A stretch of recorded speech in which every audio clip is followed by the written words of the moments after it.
Assalamualaikum warahmatullahi wabarakatuh. Halo, apa kabar anak-anakku kelas 2? Hari ini kita akan belajar tema 1 hidup rukun subtema 1. Sebelum pembelajaran dimulai, marilah kita berdoa bersama-sama. Berdoa kita awali dengan membaca Al-Fatihah dan doa sebelum belajar.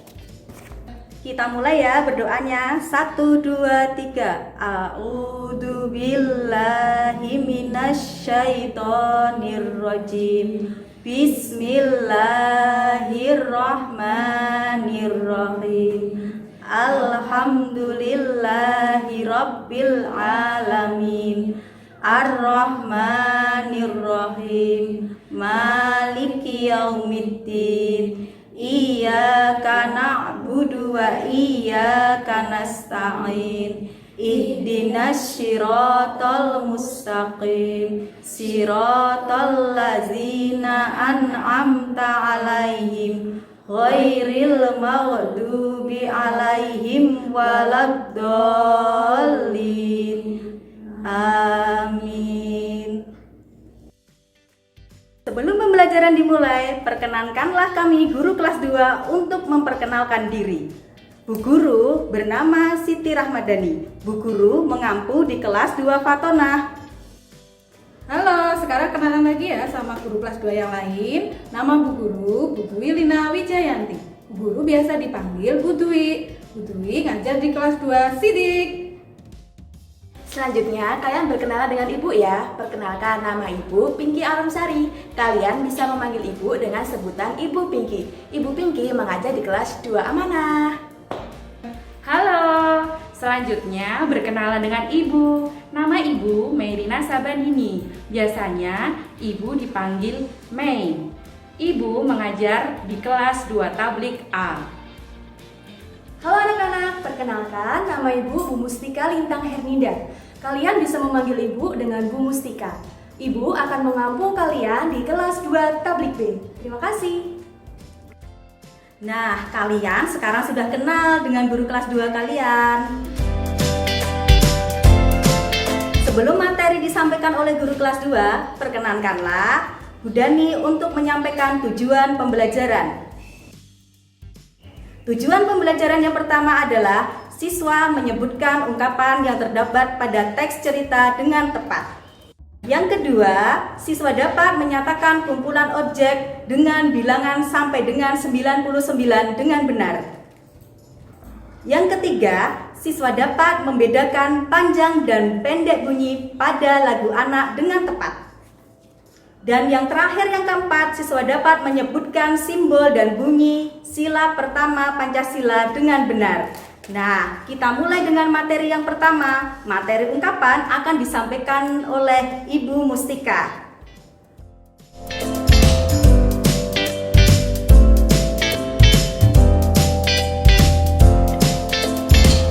Halo anak-anak. Baik, hari ini kita akan belajar mengenai materi Bahasa Indonesia tema 1 subtema 1, yaitu mengenai ungkapan. Ada yang tahu apa itu ungkapan? Ya, ungkapan adalah gabungan sebuah kata yang membentuk arti atau sebuah makna. Nah, contohnya seperti apa ya? Contohnya seperti ini. Ada kata-kata rendah hati, kemudian buah hati, ada buah tangan. Nah, apakah makna dari rendah hati itu sendiri? Nah, contoh ungkapan selanjutnya yaitu kepala dingin. Kepala dingin itu maknanya apa? Maknanya tenang, ya, tenang atau kita jika tidak gegabah jika memutuskan masalah atau menghadapi masalah.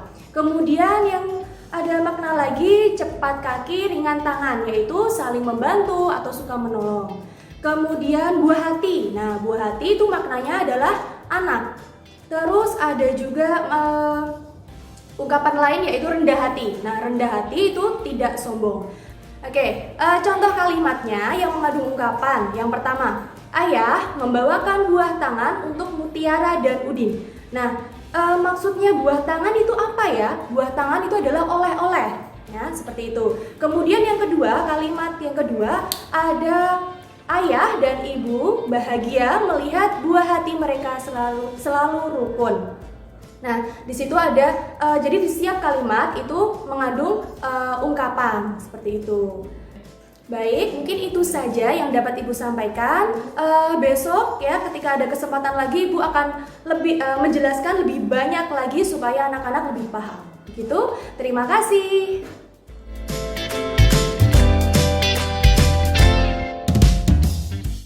Halo, di sini Bu Mei akan menjelaskan muatan pelajaran PPKN tema 1 subtema 1.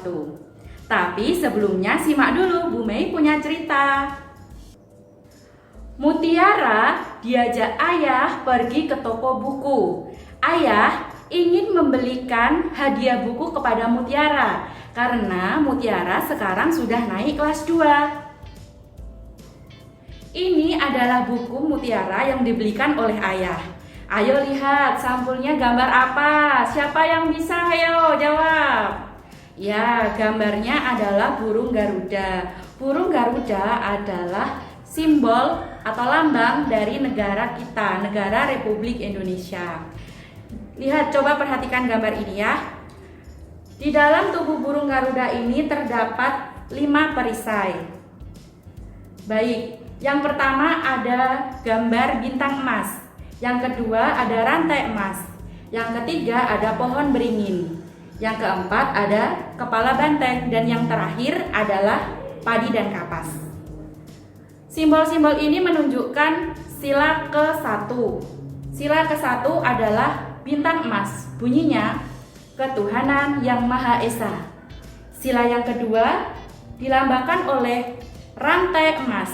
Bunyinya kemanusiaan yang adil dan beradab. Dan yang ketiga adalah pohon beringin yang berbunyi Persatuan Indonesia. Yang keempat adalah kepala banteng yang berbunyi kerakyatan yang dipimpin oleh hikmat kebijaksanaan dalam permusyawaratan perwakilan. Dan yang kelima, padi dan kapas yang berbunyi keadilan sosial bagi seluruh rakyat Indonesia. Anak-anak, coba kalian perhatikan gambar ini. Ada tulisan yang berbunyi Bhinneka Tunggal Ika. Artinya berbeda-beda tetapi tetap satu jua. Bhinneka Tunggal Ika adalah semboyan dari negara kita, negara Republik Indonesia. Baiklah, selanjutnya Ibu Guru akan membahas contoh atau pengalaman sila ke-1. Apa tadi bunyinya sila ke-1? Ketuhanan yang Maha Esa. Hebat anak-anak yang pintar. Oke, Bu Mei akan membahas satu persatu.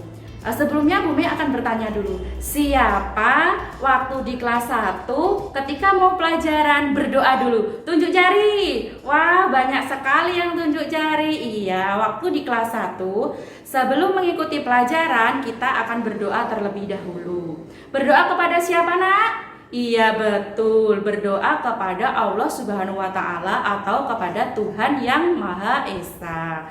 Nah, berdoa itu merupakan contoh sikap atau contoh pengamalan sila ke-1, yaitu sila ketuhanan yang Maha Esa. Ada lagi contoh lainnya. Siapa yang di rumah ketika makan bersama sebelumnya berdoa dulu dengan orang tuanya? Tunjuk jari. Oke, hebat. Berdoa sebelum makan di rumah juga merupakan contoh pengamalan sila ke-1. Selain itu, ada lagi mendoakan teman yang sakit, kemudian mendoakan orang yang terkena musibah. Kemudian, itu kan yang bagi beragama Islam, yang bagi beragama lain misalnya pergi ke gereja, pergi ke pura, pergi ke kelenteng. Nah, itu merupakan contoh dari pengalaman sila ke-1. Sampai sini sudah paham ya? Hebat. Terima kasih banyak. Selamat belajar.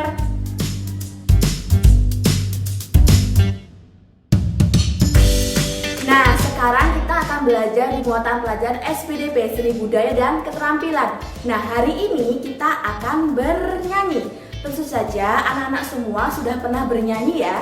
Nah, hari ini di tema 1, subtema 1, kita akan bernyanyi dengan judul Peramah dan Sopan. Nah, lagu Peramah dan Sopan ini merupakan ciptaan dari Pak Dal. Ada yang sudah pernah dengar lagunya? Nah, Kalau kalian belum pernah dengar, kita akan bernyanyi bersama-sama ya. Oke, dengarkan.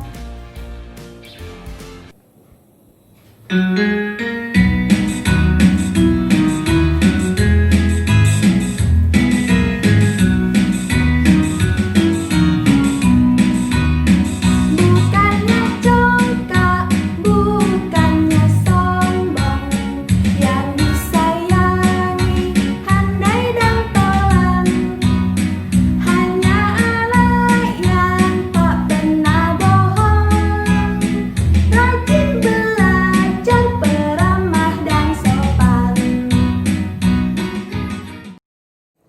Nah, sekarang kalian sudah paham ya dengan lagu Peramah dan Sopan. Nah, sekarang Bu Pinky akan menjelaskan kepada kalian tentang nada panjang dan pendek. Dalam sebuah lagu itu ada nada yang panjang dan ada yang pendek. Nah, coba kalian perhatikan gambar di samping Bu Pinky ini. Bu Pinky sudah menuliskan penggalan lirik dari Peramah dan Sopan. Kalian perhatikan ya, yang untuk tanda titik bulat itu menandakan bahwa lagu itu dibacakan secara pendek. Lalu ada garis bawah itu dibacakan secara panjang. Coba kalian perhatikan. Kita nyanyikan sekali lagi ya. 1, 2, 3. Bukan yang congkak, bukan yang sombong. Nah, itu sudah Bu Pinky kerjakan. Coba kalian perhatikan untuk tanda di bawah yang diberi tanda titik itu menandakan dibaca pendek. Yang Bu Pinky beri garis bawah, garis itu kita baca panjang, oke? Nah, sekarang kalian sudah paham ya cara memberikan tanda pada lagu yang bernada tinggi, yang bernada panjang dan bernada pendek. Nah, kalian juga bisa belajar dari buku yang ada di rumah. Pelajaran selanjutnya kita sambung di minggu depan ya, minggu selanjutnya. Sekian dari Bu Pinky, terima kasih. Halo anak-anak, masih dalam belajar hari ini ya. Kita lanjutkan materi tentang muatan matematika. Kita akan belajar tentang apa ya? Kita lanjutkan ya. Di rak buku, pernah lihat rak buku? Di perpustakaan, di rumahmu, itu pasti ada banyak buku di dalam rak buku. Di dalam rak buku itu pasti jumlahnya lebih dari satu. Sekarang lihat, Bu Guru akan menampilkan kumpulan atau kelompok buku. Di dalam kumpulan atau kelompok buku di sini, itu jumlahnya berapa ya? Coba anak-anak hitung. Betul, jumlahnya 10. Itu artinya dia termasuk satu kelompok buku atau satu kumpulan buku. Sekarang kalau itu jumlahnya lebih dari satu kumpulan atau satu tumpuk buku, itu jumlahnya jadi berapa ya? Coba kita lihat lagi ya. Di sana ada 5 kelompok atau 5 tumpukan buku. Coba kalau dihitung satu-satu kayaknya lama ya. Tadi ingat, satu kelompok buku atau satu tumpukan buku itu jumlahnya tadi berapa? Betul, 10. Berarti kalau ada 5 tumpukan buku, jadi jumlahnya adalah 50. Betul. Sekarang kalau di sampingnya ada buku lagi, tapi lebih sedikit nih. Berapa ya? Oh iya, betul, 7. Kalau begitu, 50 ditambah 7 jumlahnya jadinya 57. Betul sekali, hebat anak-anak. Sekarang kita lanjutkan. Kalau tadi masih dengan buku, sekarang kita belajarnya tentang kubus satuan. Kita pakainya pakai kubus satuan. Kubus satuan seperti apa? Kita lihat, Bu Guru punya gambar di kubus satuan ini. Jumlahnya di situ satu kotak kubus itu nilainya 1. Kalau di gambar itu ada 10 berarti nilainya 10. Oke, kalau misalnya kubus satuannya yang tadi jumlahnya 10 itu ada banyak, itu jadi berapa ya? Kita lihat. Di dalam gambar itu ada satu kelompok kubus satuan yang jumlahnya ada 10. Berarti 10-nya ada 10 itu jumlahnya berapa ya? Betul, 100. Jadi satu kelompok kubus satuan yang sudah digabung itu jumlahnya adalah 100. Coba kalau kita ke soal bagaimana ya? Yuk kita coba ke soal. Di sana ada soal, ada jumlah yang kubus satuannya jadi 1 nih, yang tadi jumlahnya banyak. Terus ada yang hanya kubus satuan yang jumlahnya 10 dan ada yang jumlahnya sedikit. Coba dihitung sebentar, berapa Bu Guru tunggu? Oke, jawabannya sudah ketemu belum? Kalau sudah, coba dicek jawabannya sama nggak dengan Bu Guru. Tadi yang kelompok kubus satuan yang jumlahnya sudah jadiin 1 nih. Yang tadi jumlahnya berapa tadi? Betul, 100. 100 ditambah 70 ditambah 8. Jadi kalau dihitung semua jadinya 170 8. Pinter. Jadi materi kita hari ini adalah menghitung kubus satuan yang ada pada gambar dan menuliskannya dalam bentuk matematika atau bentuk angka maupun dalam bentuk huruf. Oke, sampai ketemu lagi. Terima kasih untuk hari ini. Nah, bagaimana pembelajaran pada hari ini? Menyenangkan bukan? Untuk pertemuan selanjutnya, video pembelajaran akan diampu oleh guru paralel kelas 2 secara bergantian. Marilah pembelajaran hari ini kita tutup bersama-sama dengan bacaan hamdalah. Alhamdulillahirabbil alamin. Terima kasih. Wassalamualaikum warahmatullahi wabarakatuh.